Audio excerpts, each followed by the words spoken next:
Life, culture and current events from a biblical perspective. 2020 with Neil Johnson on Vision. As we all might appreciate, the Bible is a Jewish book written by Jewish prophets and apostles. It's been carefully preserved by Jewish sages throughout the centuries. Well, a Dutch ministry called Israel and the Bible is coming to Australia in the month of February. They've been distributing Bibles among the Jewish people for over 50 years, and they're calling for Australians to help support their efforts. David Vanwijck is on the line from Amsterdam. Hello, David. Welcome along to 2020. Hello. Thank you so much for having me. It's a pleasure. David, the Bible is a Jewish book. It's written by Jewish prophets and apostles, as I was saying. Your goal is to get the Bible into Jewish hands. How are you doing that? Exactly, yes.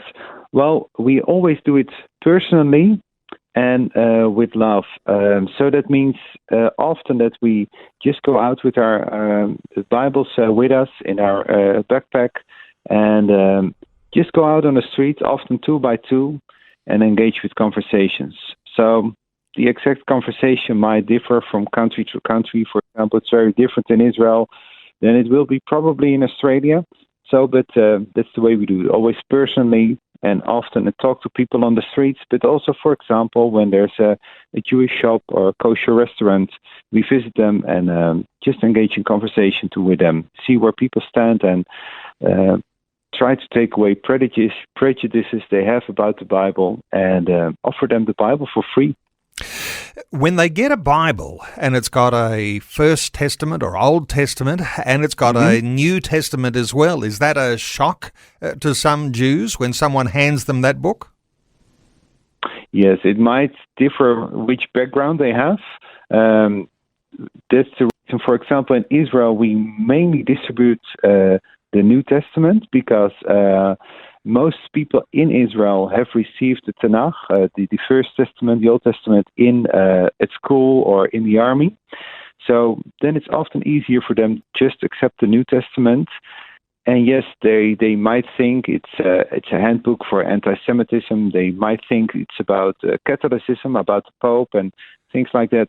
And I often say the best way to take away that prejudice is I always ask them to read a little part. And I often ask them just to read the first verse, Matthew 1, which has the genealogy of Jesus Christ, son of David, son of Abraham. And then that first verse, they see that also David and Abraham, their great king and their great father, are mentioned in the New Testament. So that is a Jewish book. And not only that, but also the Lord Jesus, Yeshua, was a Jewish man. He was a descendant from them. So I try to see where they stand and then answer their questions that way, and preferably by letting them read the Bible itself.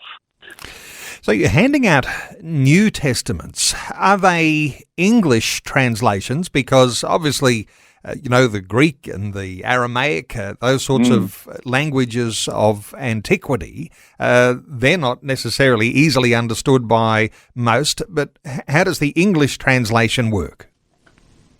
That's right. We use existing translations. We try to see with our target group which translation is most suitable for them.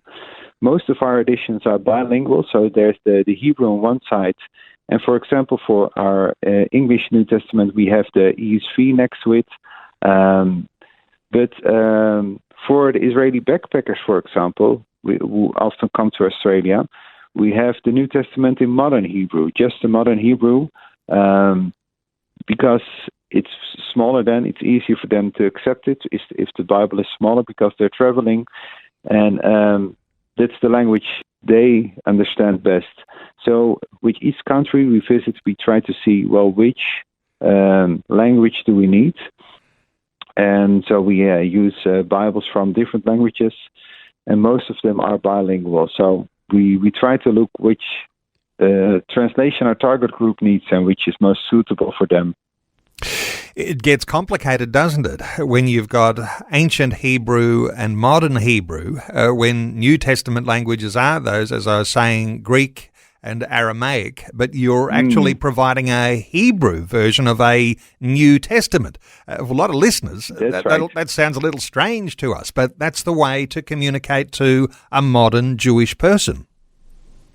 That's right. Yeah, it's their language for everyday life. It's the language they grew up with, and well, if you're an native English speaker, the best translation for you, the best way to read the New Testament or the Old Testament is in English. So for an Israeli backpacker, the most convenient language often is the modern Hebrew, which also differs from the classical Hebrew the Tanakh was written in, the Old Testament. I mentioned your Dutch ministry, and we're on the line to you today from Amsterdam, but you're planning to come to Australia. And the plan is you're going to drive down the east coast of Australia. Give us some idea what you're planning to do. That's right. Yeah, we plan to start in Cairns and then drive south towards Brisbane, Sydney, Melbourne, and all the places in between. We make some stops in between. And our main aim is, because I know there are many Australian Christians with a love for the Jewish people. So what we do first is we try to meet as many of them. We hold meetings in different churches and congregations, and we speak about the Bible, about the need that there is among Israel, the spiritual need. And we also want to provide local believers with a special backpack edition that we have of the New Testament for the many Israelis that come to your country. And besides that, we of course also have English translations with us and Yiddish, which is the language of the ultra-Orthodox. And we try to visit them ourselves all the time that we have in between when we aren't speaking or driving. We try to engage in conversations with Israelis ourselves or with local Jewish people and offer them the Bible ourselves. So I would look really forward to meeting Australian believers with a love for the Jewish people and to see how we can stand shoulder to shoulder in this ministry together. Because it's not something you always have to do full time, but it's something that believers can do at the place that God has put them during their daily job, where they live, where they meet people. So in this way, everybody can participate in this work. In just a few minutes, I'll give an email address and ways that you can be in contact with this organisation, Israel and the Bible. And not a fly-by-night, not new. You've actually been around for something like 50 years doing this ministry. Yes, that's right. Yeah, and that's really the Lord who provided for this. And we've been doing this for 50 years all over the world with different workers. Of course, me personally haven't been that long around, but thankfully others have. And it's a privilege to stand in a tradition and in the line of other workers who God has put it in the hearts of people. So we travel a lot to South America. Of course, we work a lot in Europe, in Eastern Europe as well, and also in the States of America. So it's really a privilege, yeah. As you said, David, not everybody has a welcome reception for a New Testament when they are a Jewish person, because there's all sorts of things that are raised from history, and some of those things are ugly moments of history and Christians and an intersection there. But for those who do receive that New Testament, you must have story after story of people whose hearts and minds have changed. Give us an idea what happens in the life of someone who is receptive to that New Testament and begins to understand a more complete idea of what God is doing. It indeed. For example, I can give a story. When the last time I was in Israel was in September, and I flew back, and there was an Israeli man sitting next to me, and we talked about our families, our personal lives, and we also talked about my reason to visit Israel. And I explained to him that I love the Jewish people, and I want to give them back their Bible and give them the chance to read about it themselves. And so I offered him the New Testament in modern Hebrew, a small edition, and he immediately started reading in Matthew. And of course, he read all through the genealogy, which in Matthew 1, but he also came to the birth of Jesus, and he read about Bethlehem, and he said, "Oh, is that why all those Christians are visiting Bethlehem?"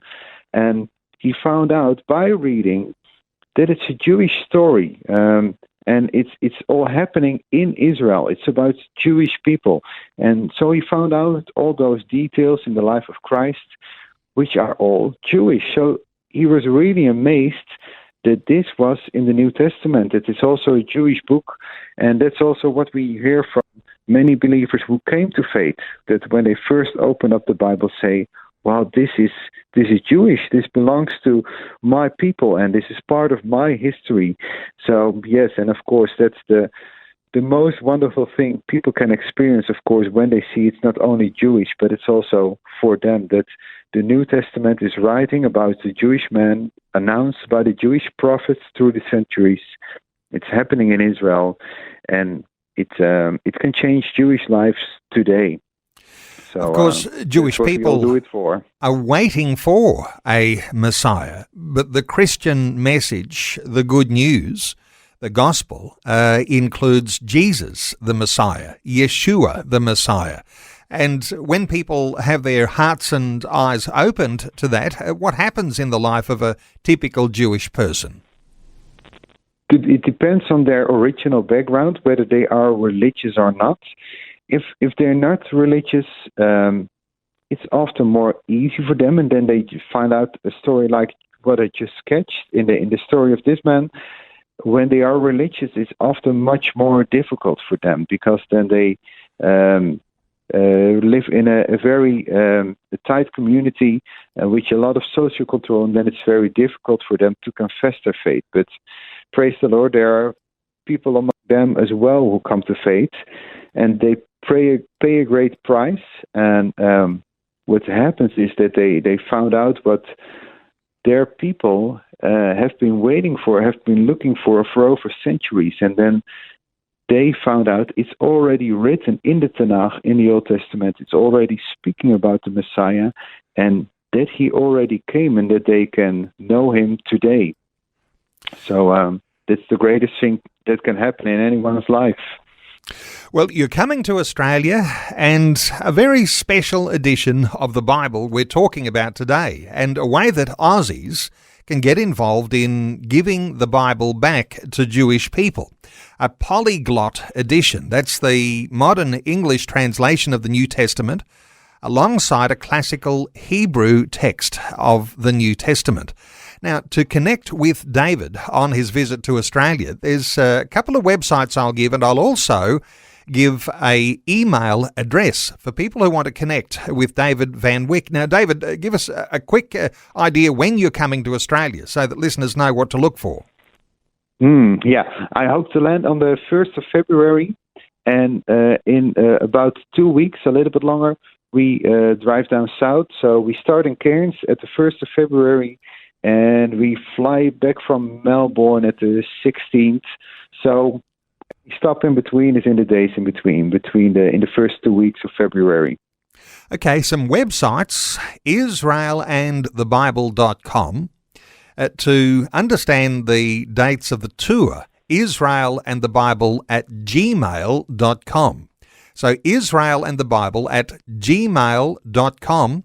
And there's another one of those addresses too, tinyurl.com/Israel and the Bible Tour. tinyurl.com/Israel and the Bible Tour. David Vanwijck is with us from Amsterdam, been distributing these Bibles with the organisation that he is a part of for more than 50 years. David, thank you so much for updating us today on 2020. It was a pleasure. Thank you. Thanks for taking time to listen to this audio on demand from Vision Christian Media. To find out more about us, go to vision.org.au.